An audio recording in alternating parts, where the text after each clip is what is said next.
আজকে এই ডাইকিন এসিটা চেক করার জন্য আমি এসেছি।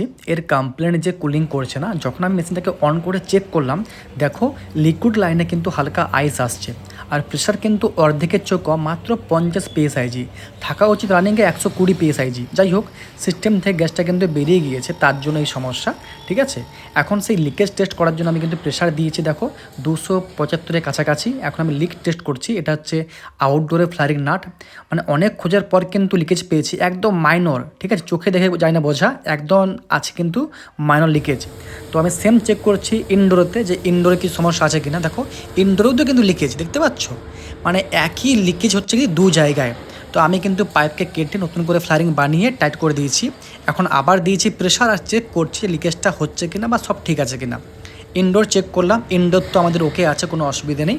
আর এখন চেক করছি আমি আউটডোর ইউনিটে, যে ওখানে লিকেজ হচ্ছে কিনা। এখানে কিন্তু ঠিকঠাক, কোনো অসুবিধা নেই, মানে আমাদের প্রবলেম কিন্তু সলভ হয়ে গিয়েছে। মানে দেখে আমি অবাক যে একটা জায়গায়, মানে একই পাইপ লাইনেতে দু জায়গায় লিক, এটা হয় না সাধারণত। তো যে কাজ করতে এসেছিলো ঠিক করে লক্ষ্য করেনি। যাই হোক, তো এখন সিস্টেম হচ্ছে ভ্যাকুম হয়ে গেছে আমাদের। ভ্যাকুম করা কিন্তু মাস্ট এসি সিস্টেম, নাহলে সমস্যা হয়ে যাবে।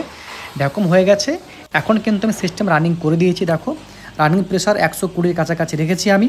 আর আউটডোর কিন্তু খুব সুন্দর চলছে, দুটো পাইপে খুব সুন্দর সুইটিং এসছে, কোনো অসুবিধা নেই। আর অ্যাম্পের কিন্তু ঠিকঠাক নিচ্ছে।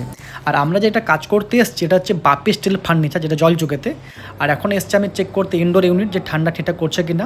ইনডোর কিন্তু খুব সুন্দর ঠান্ডা করছে, একদম রুম কিন্তু চিল করে দিয়েছে। তো মেশিন তো হয়ে গেছে রেডি, দেখা হচ্ছে পরের ভিডিওতে।